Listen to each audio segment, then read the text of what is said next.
Last class में बच्चे हम लोग बात कर रहे थे, हम जब बिजनेस स्टार्ट करना है तो हमें क्या क्या करना होगा, क्या क्या सोचना होगा, और एक बिजनेसमैन बिजनेस स्टार्ट करने से पहले क्या क्या स्टेप लेते हैं। तो एक बिजनेसमैन बिजनेस को सिलेक्ट करने से पहले selections of line business, miss किस लाइन का बिजनेस करना है, किस तरह का बिजनेस करना है, ग्रोसरी करना है या मेडिसिन का करना है या मैन्युफैक्चरिंग करना है। तो line of business, selections of line business, किस लाइन का बिजनेस करना है। इसके बाद है size of the firm. Business, एक आपके स्क्रीन से चला गया क्या? Size of the firm. जी, सुन पा रहे हैं?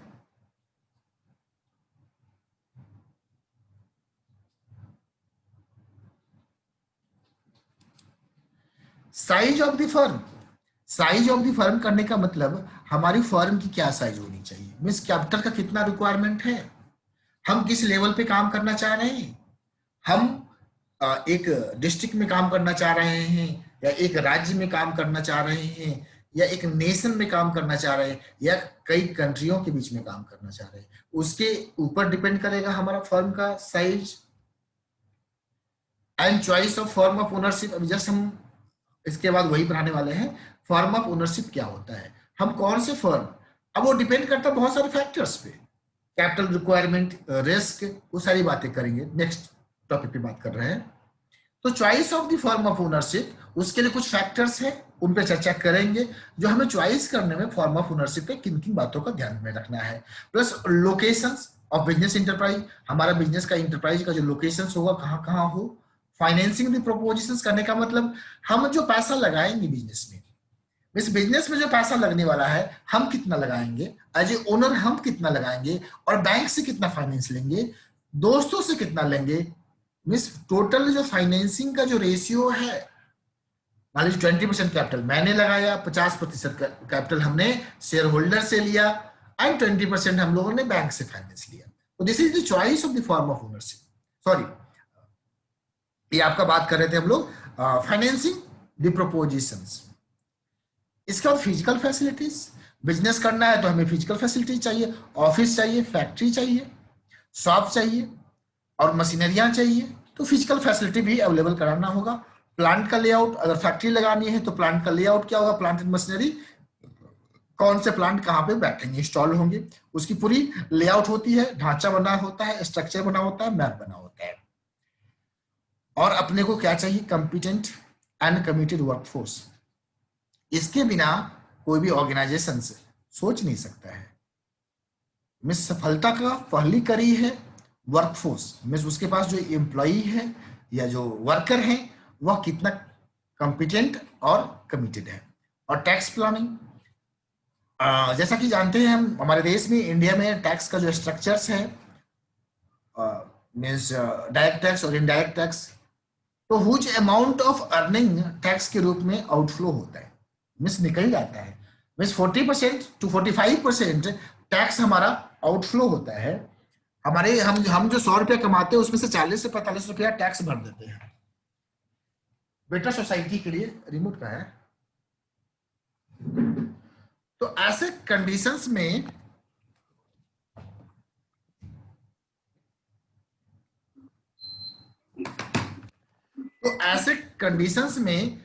टैक्स को भी ध्यान में रखना होगा। बिजनेस का सिलेक्शंस करने में हमें इस बात का ध्यान रखना होगा, जो टैक्स का आउटफ्लो क्या होगा उसके हिसाब से हम प्लानिंग करेंगे।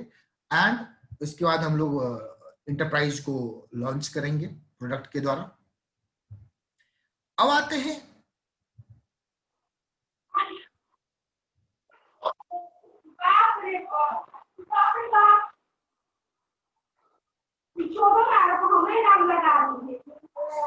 म्यूट कर लीजिए बाबू, जहां से आवाज आ रही है please, red me please mute your self. Red me please mute your self.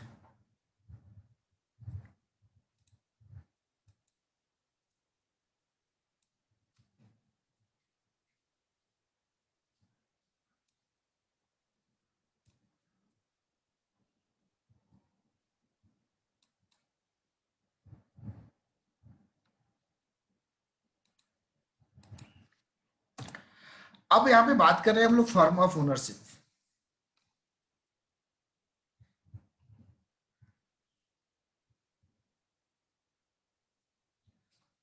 Sole proprietorship.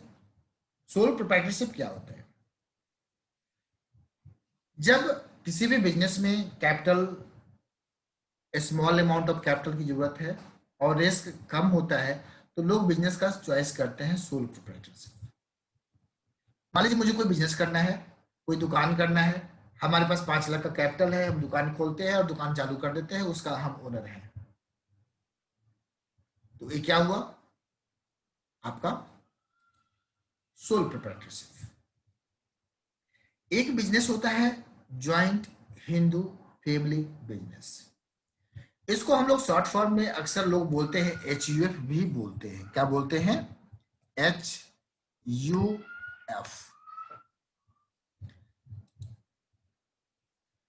इसको HUF भी बोलते हैं। तो HUF क्या होता है? यह 3 एंसेस्ट्रल प्रॉपर्टी के से HUF का निर्माण होता है। अगर कोई बिजनेस मेरे पिताजी या मेरे दादाजी कर रहे थे, कौन कर रहे थे? मेरे पिताजी कर रहे थे, मेरे दादाजी कर रहे थे, तो बाय वर्च्यू ऑफ बर्थ मैंने उस फैमिली में जन्म लिया, हमने उस फैमिली में बॉर्न किया, उस मात्र से उस बिजनेस का हम क्या हो गए? मेंबर हो जाते हैं। Miss by born, by virtue of birth HUF को हम मेंबर हो जाते हैं। तो इसमें कौन कौन लोग आ सकते हैं, कौन कौन लोग मेंबर हो सकते हैं? जो डायरेक्ट एंसेस्ट्रल होते हैं, मीन्स अब दादाजी हैं तो दादाजी हैं तो दादाजी के बेटे हैं और दादाजी के पोते हैं, तो जितने पोते हैं वो सारे का हक उस HUF के बिजनेस में हो जाता है बाय वर्थ। अब सवाल एक उठता है, सर क्या फिर सिर्फ मेल मेंबर ही उस HUF का सदस्य हो सकता है कि फीमेल मेंबर भी हो सकता है? एक रिसेंट 2 महीने के अंदर एक बहुत बड़ा लैंडमार्क जजमेंट आया है सुप्रीम कोर्ट के द्वारा। 2006 में, आप लोग नोट कर लेंगे, कहीं भी नोट करने की जरूरत समझ में आ रहा होगा तो 2006 में HUF हिंदू सक्सेशन एक्ट, हमारा जो HUF फैमिली, HUF का जो बिजनेस है उसका रेगुलेशंस होता है हिंदू सक्सेशन एक्ट के द्वारा। तो हिंदू सक्सेशन एक्ट में एक परिवर्तन किया गया, उसमें एक वर्ड जोड़ा गया, मीन्स फीमेल मेंबर भी HUF का सदस्य हो सकता है। वैसे 2006 से पहले फीमेल HUF का सदस्य नहीं हो सकती थी, बट 2006 में हिंदू सक्सेशन एक्ट को अमेंड किया गया और उसी बेस पे एक रिसेंटली एक जजमेंट आया है, जो केस था चंडीगढ़ पंजाब हरियाणा को लेके। तो उसमें सवाल ये था, क्या HUF का जो एसेट्स है, जो फादर का एसेट्स है, क्या लड़कियां की शादी हो जाने के बाद उस फादर के एसेट्स में उसकी भागीदारी हो सकती है? तो कोर्ट ने कहा जी हाँ बिल्कुल, मीन्स जितना लड़का का अधिकार है, जितना बेटा का अधिकार है, उतना ही अधिकार उस बेटी का भी है। तो फादर के प्रॉपर्टी में चाइल्ड, बोथ चाइल्ड, मेल और फीमेल, दोनों का हक उतना ही है। तो ये आपको मैं HUF बिजनेस के बारे में बता रहा था। तो अब HUF फादर का बिजनेस है, मान लीजिए मुकेश रिलायंस कंपनी का बिजनेस है, अब वो चल रहा है, तो रिलायंस लिमिटेड मुकेश भाई के बच्चे, मिस धीरू भाई अंबानी के का जो बेटा है, उसका जो पोता है, जितने भी पोता होंगे सबका उसमें हक होगा। अब आते हैं पार्टनरशिप। पार्टनरशिप को डिफाइन किया गया है। Partnership section 4 of the partnership act बात करता है, सुनिएगा बस समझिएगा, आगे पार्टनरशिप पे विशेष एनालिसिस है, एक चैप्टर ही पार्टनरशिप पे है। तो partnership is relations between persons who have agreed to share the profits of a business carried on by all or any of them acting for all. Section 4 of partnership तो बोलता है partnership is the relation between persons, में से लोगों के बीच में, persons के बीच में कुछ रिलेशन होता है. Who have agreed to share the profit, मतलब जो फार्म से प्रॉफिट होगा उसको शेयर करने के लिए उसने रजामंदी हुआ है. और कैरीड वन बाय ऑल और any of them acting for all, करने का मतलब यह पार्टनरशिप का जो बिजनेस है किसी एक पार्टनर के द्वारा या सारे पार्टनर के द्वारा इसका बिजनेस को कैरी ऑन किया जाएगा. तो पार्टनरशिप का जो बिजनेस है यहां पे इट विल बी कैरीड. तो इसलिए कहा गया है जो पार्टनरशिप क्या होता है, यहां पे रिलेशनशिप बिटवीन पार्टीज है, रिलेशनशिप बिटवीन पर्संस है. इसके अलावा शेयरिंग ऑफ प्रॉफिट्स है और एजेंसी है, म्यूचुअल एजेंसी. तो पार्टनरशिप मीन्स अगर कोई ट्रस्ट की संस्था है तो वहां पे पार्टनरशिप नहीं होगा. मीन्स पार्टनरशिप का गठन शेयरिंग ऑफ प्रॉफिट के लिए किया जाता है, मतलब जो उस बिजनेस से जो प्रॉफिट होगा उसको हम लोग शेयर करेंगे.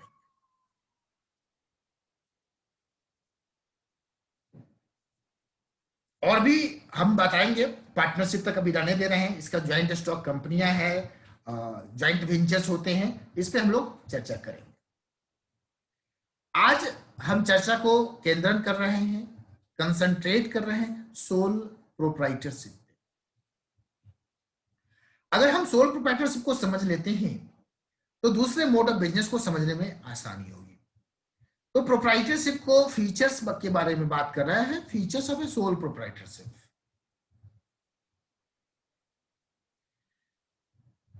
किसी भी बिजनेस को सिलेक्ट करने के लिए किन किन बातों को ध्यान देना होगा वो अभी हम लोग बात करेंगे. Formations and closure. अब बिजनेस लगानी है, बिजनेस करनी है, तो पहली बात फॉर्मेशंस एंड क्लोजर्स. क्या उसे फॉर्म करने के लिए क्या क्या कानूनी प्रक्रिया, क्या क्या लीगल स्टेप्स लेने पड़ेंगे.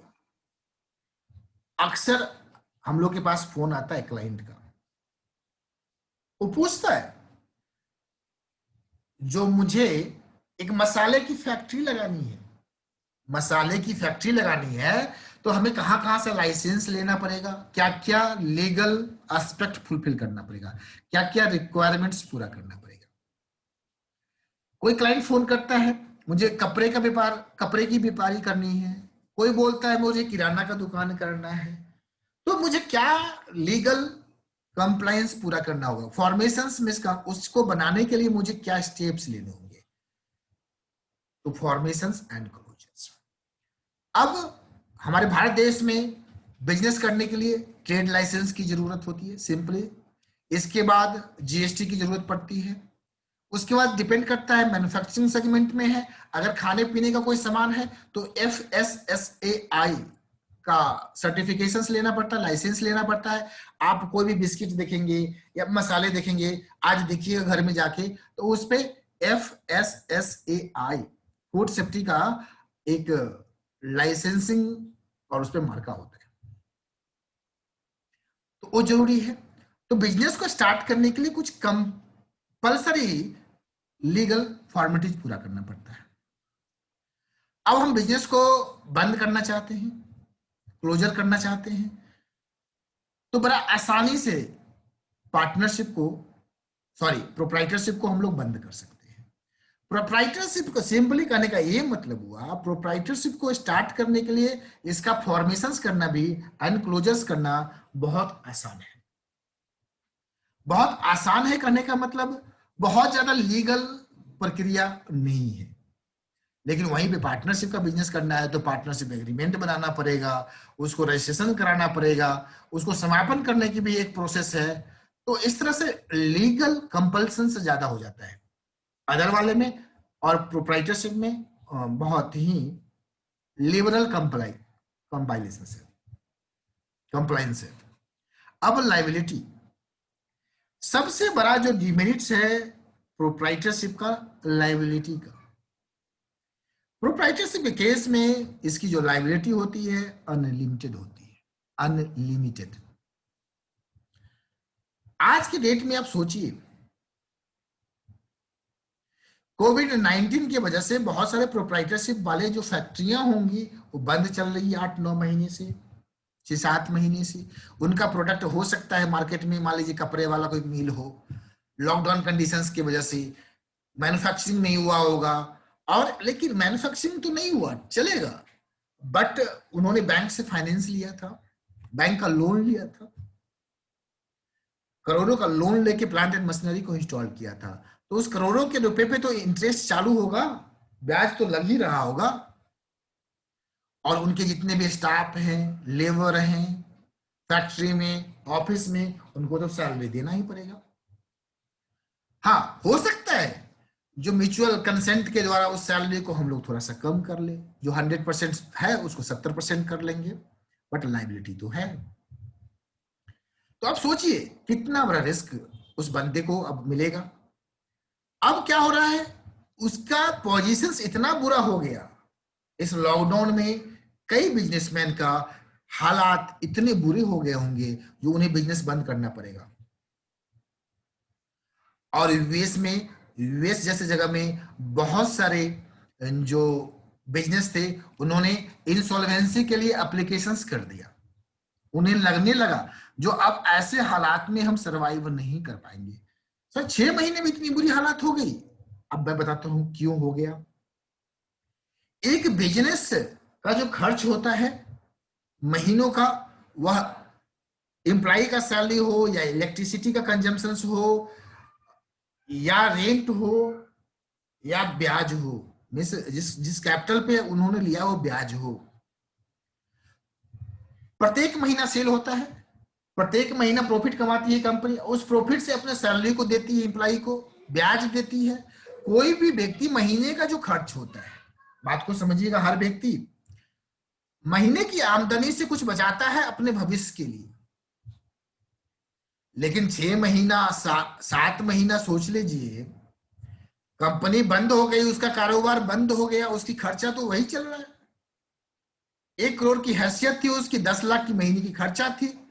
अब 1 करोड़ का सेल होता था महीने में, 10 लाख की प्रॉफिट हो जाती थी, उस प्रॉफिट से 8 लाख हम एम्प्लॉय को बांट देते थे, 2 लाख रुपए मेरे पास बच जाता था। लेकिन हालात ऐसा हुआ, जो सेल क्या हो गया, 0, खर्चा 8 लाख आज भी है, 8 इंटू 8 मल्टीप्लाई कर दी, 64 लाख की लाइबिलिटी मेरे माथे पे आ गई। हमारी कैपिटल की बेस है 1 करोड़, और अब ये कितने दिनों के बाद संभलेगा कोई भरोसा नहीं। तो अब बैंक मेरा पीछा करना चालू कर दे, क्योंकि हमारे पास सामर्थ्य नहीं है जो हम उसको पे कर सके। उस इंटरेस्ट पे इंटरेस्ट चढ़ गया, इंटरेस्ट तो कंपाइल हो जाएगा ना, आउटस्टैंडिंग बढ़ता जाएगा, और बैंक क्या करती है, सारे पैसे को जोड़ के फिर से उस पर लेगी अगले महीना, अगर सीसी है तो हर मंथ वो पैसा जोड़ता जाता है, नेक्स्ट महीने पूरे पैसे के ऊपर पैसा। तो पहले 1 करोड़ का लोन था, अभी हो गया 1 करोड़ 65 लाख का। अब 1 करोड़ 65 लाख के ऊपर हमसे ब्याज लिया जाएगा, फिर दूसरे महीने में मान लीजिए 5 लाख का ब्याज हुआ तो 1 करोड़ 70 लाख का हो गया, फिर से ब्याज उस पर चलेगा। तो हालात बुरा हो गया। अब मैं लायबिलिटी के बारे में बात कर रहा था, मैं विषय वस्तु पे पुनः आ रहा हूं। ऐसा नहीं था मैं विषय वस्तु से बाहर चला गया था, बट बताने का कोशिश कर रहा था लायबिलिटी कैसे बढ़ता चला गया और रिस्क कैसे बढ़ गया। अब एज ए इंडिविजुअल अब बैंक मेरा पीछा करना चालू कर दी, और बैंक में मैंने क्या किया था, अपना घर जिस मकान में मैं रहता हूं, जिस फैक्ट्री में था, उसको मॉर्गेज करके मैंने बैंक का लोन लिया था। बैंक तो मेरा रिश्तेदार है नहीं, और रिश्तेदार भी है तो कौन किसको छोड़ता रे भाई, हर कोई तो पैसा लेने के लिए बैठा है। तो बैंक ने मेरे ऊपर इंसॉल्वेंसी प्रोसीडिंग्स ला दिया या सारफेसी एक्ट ला दिया। सारफेसी और इंसॉल्वेंसी एक्ट बैंक के पास एक वीपन्स है, हथियार है, जो पैसा लेने के बाद लोग जब डिफॉल्ट करते हैं तो उनके ऊपर यह कानून लगाया जाता है। विजय माल्या हो गया, चाहे नीरव मोदी हो गया, तो ये लोग तो क्या है, इंडिविजुअल बेस कर नहीं रहे थे, कंपनी बेस कर रहे थे। खैर उनकी कहानी अलग है। यह जेन्युइन प्रॉब्लम जो होता है लायबिलिटी सिंगल इंडिविजुअल्स, अब होगा क्या, वह दे नहीं पाएंगे। तो अब क्या करेगा बैंक? उस एसेट्स को, हमारी जो मकान थे उसको बेच देगा, बोलेगा घर से खाली करो भाई, और खरीदने वाले तो 1000 है, वो हमारी मकान बिक गई, लाखपति से, सॉरी करोड़पति से हो गए लाखपति। लायबिलिटी देखिए, बहुत बड़ा लायबिलिटी है। लेकिन अगर वहीं पे हम पार्टनरशिप का बिजनेस करते, 4 दोस्त होते, 4 पार्टनर होते, तो 4 पार्टनर 20-20, 25-25 लाख रुपया कहीं से लाते, या बिकता भी तो चारों का घर बिकता, कुछ मेरा पार्ट बच जाता, सो हुआ नहीं, पूरा बिक गया। तो लायबिलिटी बहुत बड़ा होता है, इसमें रिस्क बहुत ज्यादा होता है। अब आते हैं, सोल रिस्क बेयरर होता है एंड प्रॉफिट रेसिपिएंट होता है। प्रोप्राइटरशिप का सबसे बड़ा जो बेनिफिट्स है, पूरा प्रॉफिट का मालिक वही बंदा होता है जो प्रोप्राइटर होता है, उसे बांटने के लिए कोई नहीं आता है। सबसे बड़ा एडवांटेज यही होता है, उसके प्रॉफिट को बांटने के लिए कोई नहीं बैठा रहता है, कोई हिसाब करने के लिए नहीं बैठता है। सोल रिस्क भी लेता है और पूरा प्रॉफिट का मालिक भी होता है। तो 3 एंगल से अभी हम लोगों ने प्रोप्राइटरशिप को चर्चा किया। फॉर्मेशंस एंड क्लोजर्स आसान होता है, इजी होता है। क्या होता है? इजी होता है। लायबिलिटी अनलिमिटेड होता है। आप लोग अगर स्लाइड अगर है या कॉपी पेन रखे हैं, ऐसे मैं इसको और इंप्रूव कर दूंगा स्लाइड को। फॉर्मेशंस एंड क्लोजर्स सिंपल होता है, इजी होता है, यही दिमाग में लेके जाइए। लायबिलिटी अनलिमिटेड होता है, रिस्क भी अनलिमिटेड होता है, सोल रिस्क बियरर होता है, एंड प्रॉफिट भी सोल मतलब खुद को मिलता है, उसको प्रोप्राइटर्स क्लेम करता है। कंट्रोल, यह एडवांटेज है प्रोप्राइटरशिप का, उसके एक के हाथ में कंट्रोल होता है। प्रोप्राइटर अगर पार्टनर होगा, 4 पार्टनर, तो चारों पार्टनर कंट्रोल करना चाहेगा। लेकिन अगर प्रोप्राइटरशिप है तो सिंगल मैन वो कंट्रोल करेगा। No separate entity. ऐसे अकाउंट्स के क्लास में आपने पढ़ा होगा, मैं अकाउंट्स में बहुत अच्छा नहीं हूं, मुझे मालूम भी नहीं, बट आप लोगों ने पढ़ा है जो सेपरेट एंटिटी कंसेप्ट होता है, बिजनेस और बिजनेसमैन दोनों अलग होता है। क्या होता है? बिजनेस और बिजनेसमैन अलग होता है, उसको ध्यान में रखते हुए आप लोग अकाउंटिंग करते हैं। बट अपने को तो अकाउंटिंग करना नहीं है, कन्फ्लिक्ट मत लीजिएगा। यहाँ पे नो सेपरेट एंटिटी कहने का मतलब ये होता है, अभी हम लोग रिस्क लायबिलिटी के बारे में बता रहे थे, जैसे ही फर्म इस पोजीशंस में नहीं है पे ऑफ करने के लिए, उसकी पर्सनल प्रॉपर्टी भी पे ऑफ उससे पे किया जाता है। तो एक्चुअल में बिजनेस में अलग एंटिटी नहीं है, इंडिविजुअल से अलग वह नहीं है। लेकिन पार्टनरशिप में क्या है, पार्टनर अलग होता है और पार्टनरशिप फर्म अलग होता है। Lack of business continuity, lack of business continuity की जब हम बात करते हैं, क्योंकि प्रोप्राइटरशिप है, प्रोप्राइटरशिप क्या होता है, अपने कोई दुकान खोलता है, कुछ दिन चलाता है, फिर सोचता है अरे छोड़ यार इसमें मजा नहीं आ रहा, कुछ और करते हैं, फिर कुछ और करते हैं, तो कंटिन्यूटी नहीं होता है। लेकिन पार्टनरशिप अगर 4 लोग बिजनेस कर रहे हैं तो कंटिन्यूटी में आता है, तो लैक ऑफ कंटिन्यूटी होता है। Any questions till now? अभी तक जो हम लोगों ने बात किया उसके लेके कोई क्वेश्चंस है तो पूछ सकते हैं। Any students? Sir inequity concept please एक बार रिपीट कर सकते हैं? एकदम एक अकाउंट्स में आप लोग पढ़ते हैं बिजनेस एंटिटी कंसेप्ट।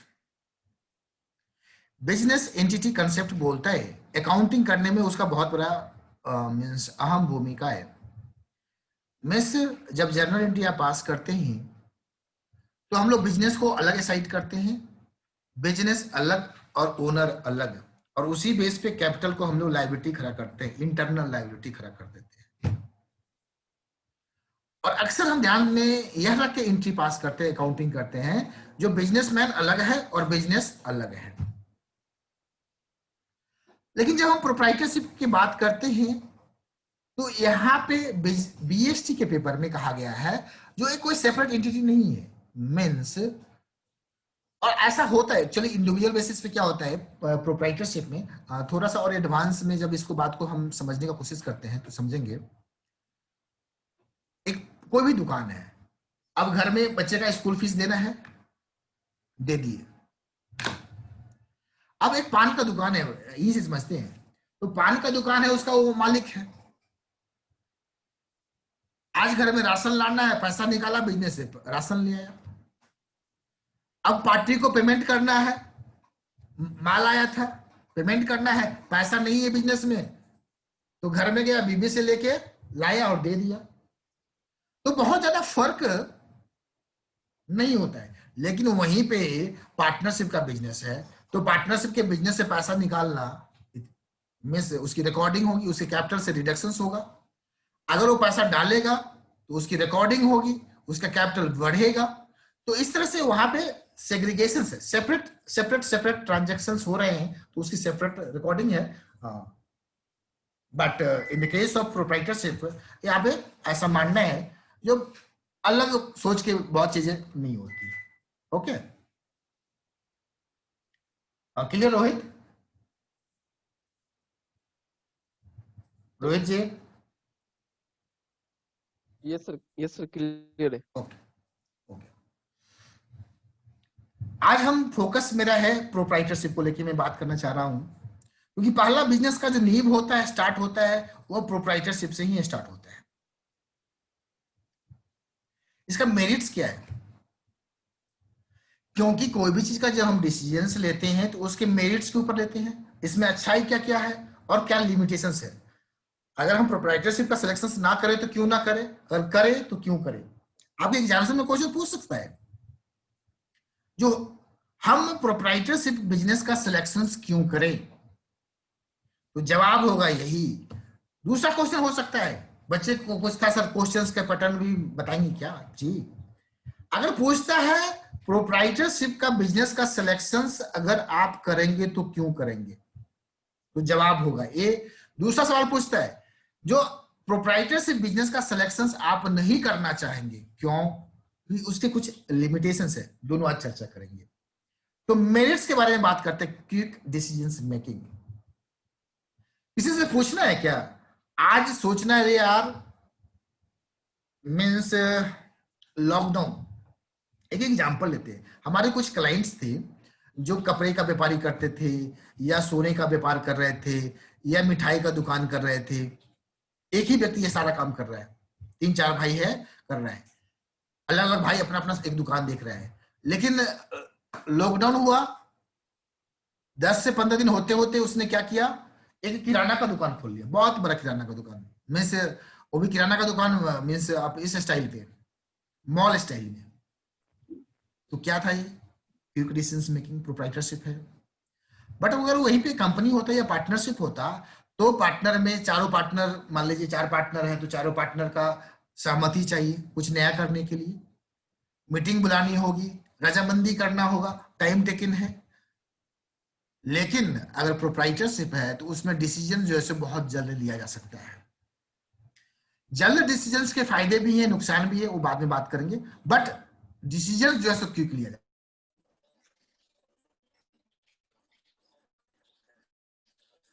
एक मिनट,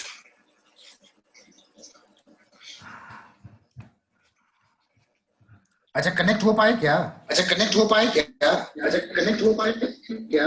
एक मिनट एक मिनट एक मिनट एक मिनट।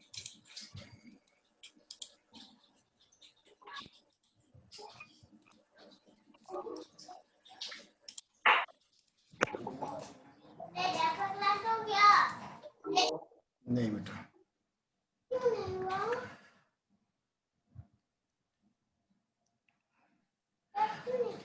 अचानक से कुछ टेक्निकल इशू आने की वजह से अभी आप लोग सुन पा रहे होंगे मुझे, मैं लॉग आउट हो गया था एक सिस्टम से, मैं दूसरे सिस्टम से कनेक्ट हो। सारे बच्चे सुन पा रहे हैं? Yes sir. ओके, यस तो सर। हम ओके बट अभी जाइए। तो हम लोग बात कर रहे थे क्विक डिसीजन मेकिंग के बारे में बात कर रहे थे।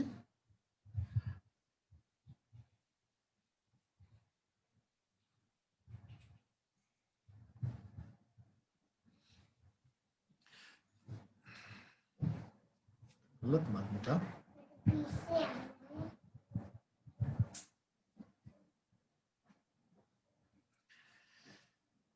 तो डिसीजन मेकिंग फास्ट हो सकता है।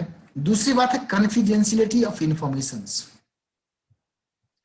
सर बिजनेस में कॉन्फिडेंशियलिटी होना क्या इंपॉर्टेंट है, क्या रेलिवेंस है इसका, क्या बेनिफिट्स है इसका?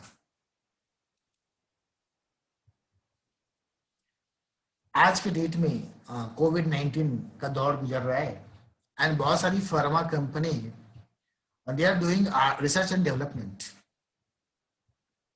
और मेडिसिन पे वो रिसर्च कर रहे हैं। अगर प्रोप्राइटरशिप फर्म है तो उसके ओनर क्या करेंगे, उसके जो रिसर्च हो रहे हैं उसको बहुत ही कॉन्फिडेंशियल रूप से रखेंगे जिससे कोई उसको कॉपी ना कर सके, चुरा ना सके। लेकिन अगर कोई बड़ी एंटरप्राइज है तो वहां पे क्या होता है, इंफॉर्मेशन जो है सो पब्लिक डोमेन में होता है। याद आ गया मुझे अभी रिसेंटली एक case law, Tata company TCS. TCS America में एक किसी कंपनी को कोई सर्विस प्रोवाइड कर रही थी, कॉन्फिडेंशियलिटी का इंपॉर्टेंस समझा रहे हैं। किसी कंपनी के साथ, किसी बड़ी, मैं नाम बोल रहा हूं, किसी बड़ी कंपनी के साथ एक समझौता हुआ था जो टीसीएस उसको सर्विस प्रोवाइड करेगी, किसी इलेक्ट्रिकल कंपनी को लिए उसका सॉफ्टवेयर की सर्विस प्रोवाइड करेगी। लेकिन टीसीएस कंपनी का जो एम्प्लॉय था, टीसीएस कंपनी का जो एम्प्लॉय था उसने डाटा को क्या किया, किसी और कंपनी के साथ, कंपटीटर कंपनी के साथ शेयरिंग कर दिया। तो वह जो कंपनी थी, जिस कंपनी के लिए टाटा कंपनी सर्विस प्रोवाइड कर रही थी, उस कंपनी ने कोर्ट में केस फाइल किया, जो मेरा कॉन्फिडेंशियल डाटा को चुरा के इसने बेच दिया और 500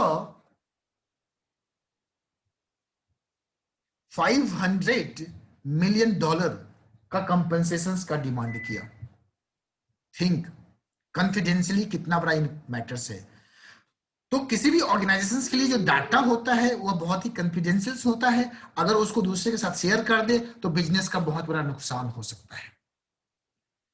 तो प्रोप्राइटरशिप का अगर जो मेरिट्स है, कॉन्फिडेंशियलिटी ऑफ इंफॉर्मेशन को कॉन्फिडेंशियल रखा जा सके, गोपनीय रखा जा सके, जिससे किसी भी ढंग का नुकसान ना हो। डायरेक्ट इंसेंटिव कहने का मतलब होता है बेनिफिट्स जो है, मिस प्रोप्राइटरशिप का जो बेनिफिट्स है डायरेक्ट ओनर को मिलता है। अब समझिएगा, अगर किसी बिजनेस में 4 पार्टनर है, अगर एक पार्टनर सही से काम नहीं कर रहा है तो 3 पार्टनर सोचेंगे अरे यार वो तो कुछ कर नहीं रहा है, और जब शेयरिंग का बात आता है तो पहुंच जाता है, शेयर लेके चला जाता है। तो धीरे धीरे क्या होता है, अदर पार्टनर के बीच में एक मन में इस तरह की बात बैठती है जो वो अपनी वर्क को थोड़ा कम करता चला जाता है।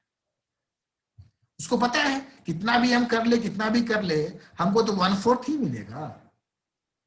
लेकिन जब प्रोप्राइटरशिप होता है उससे पता है अगर हम आज 8 घंटा काम करते हैं तो हम 1 लाख कमा पाते हैं, 1 लाख का प्रॉफिट जनरेट कर पाते हैं।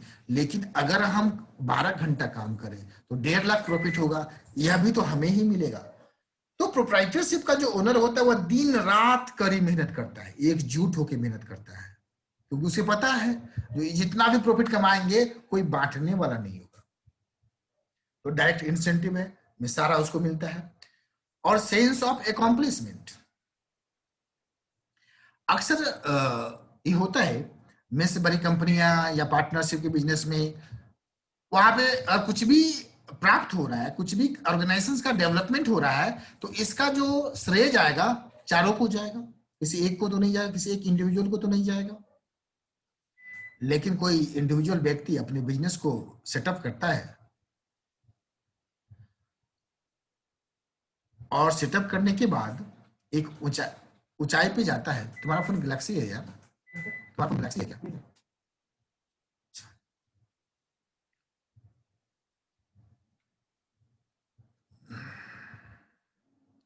सेंस ऑफ अकॉम्प्लिशमेंट, तो ऐसे कंडीशंस में जब एक कोई व्यक्ति बिजनेस सेटअप करता है, धीरे धीरे ग्रो करता है और एक डिस्ट्रिक्ट में सेटअप करता है, डिस्ट्रिक्ट से वो स्टेट लेवल पे जाता है, फिर नेशनल लेवल पे जाता है, उसका प्रोडक्ट जो है सो एक बड़े पैमाने पे, तो उसके अंदर में एक अकॉम्प्लिशमेंट की भावना आती है, नहीं मैंने तो कुछ प्राप्त किया, मैंने मेहनत से इतनी ऊंचाई को देखा।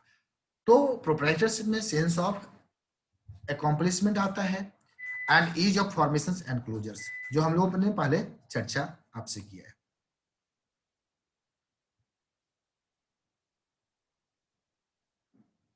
हम प्रोप्राइटरशिप का बिजनेस क्यों ना करें, उसके पीछे लिमिटेशंस है। क्या होता है, इनके पास जो रिसोर्स होता है लिमिटेड होता है। किसी भी व्यक्ति की जो क्षमता होती है, आर्थिक क्षमता होती है या कार्य करने की जो क्षमता होती है, वह लिमिटेड होता है। ज्ञान की भी जो क्षमता होती है लिमिटेड होती है। एक व्यक्ति मान लीजिए या तो डॉक्टर होगा, या तो इंजीनियर होगा, या तो फिर चार्टर्ड अकाउंटेंट होगा, या तो किसी एक एरिया में ही वह महारत हासिल किए हुए होगा, तो लिमिटेड होता है। प्रोप्राइटरशिप में जो रिसोर्स मिलता है वह मटेरियल मेन का, वह लिमिटेड होता है। लेकिन वहीं पे पार्टनरशिप में जब होता है तो 4 व्यक्ति हैं, चार, कोई इंजीनियरिंग करके आया हुआ है, कोई अकाउंटिंग फील्ड में महारत है, कोई टैक्सेशन में है, किसी को मैन्युफैक्चरिंग का आइडिया है, किसी को मार्केटिंग का आइडिया है, तो वहां पे रिसोर्स क्या होता है, थोड़ा सा प्रोप्राइटरशिप के बनिस्बत ज्यादा होता है। तो रिसोर्स, और आप लोगों ने पढ़ा होगा रिसोर्स का मतलब होता है 3M, मेन, मटेरियल, मशीन। अब limited life of A business concern होता है। अगर प्रोप्राइटरशिप में बिजनेस किया जा रहा है तो लिमिटेड लाइफ है। लिमिटेड लाइफ के सेंस बताता हूं, वह व्यक्ति जब तक जीवित है तब तक ही उसका बिजनेस चलेगा, वह मर जाएगा उसकी बिजनेस मर जाएगी। सर नहीं समझ में आया। आप जैसा कि जानते ही जो आज का जो जीएसटी रजिस्ट्रेशन है पैन बेस है, pan base means pan number, और एक व्यक्ति का पैन अलॉटमेंट होता है, वह 10 डिजिट का होता है, उसी बेस पे उसको जीएसटी नंबर मिलता है। वह मर गया, वह अब जीएसटी काम नहीं करेगा, मीन्स वो सरेंडर करना पड़ेगा, फिर से नया बिजनेस सेटअप करना पड़ेगा। तो limited life of A business concern होता है। और अनलिमिटेड लाइबिलिटी, वो मैं पहले ही बता रहा था आपको लाइबिलिटी के बारे में, जब फीचर्स के बारे में बात कर रहा था, तो इसके पास अनलिमिटेड लाइबिलिटी होता है, प्लस लिमिटेड मैनेजरियल एबिलिटी होता है। किसी भी एक व्यक्ति की सीमाएं होती है, प्रबंध करने की सीमा हो चाहे किसी भी ढंग की सीमा हो, वह कितना भी मैनेज करे, बेहतरीन मैनेजर है, बट उसकी सीमाएं हैं। हर क्षेत्र में वह महारत हासिल नहीं किया हुआ हो सकता है, इसलिए लिमिटेड मैनेजरियल एबिलिटी होती है। ओके।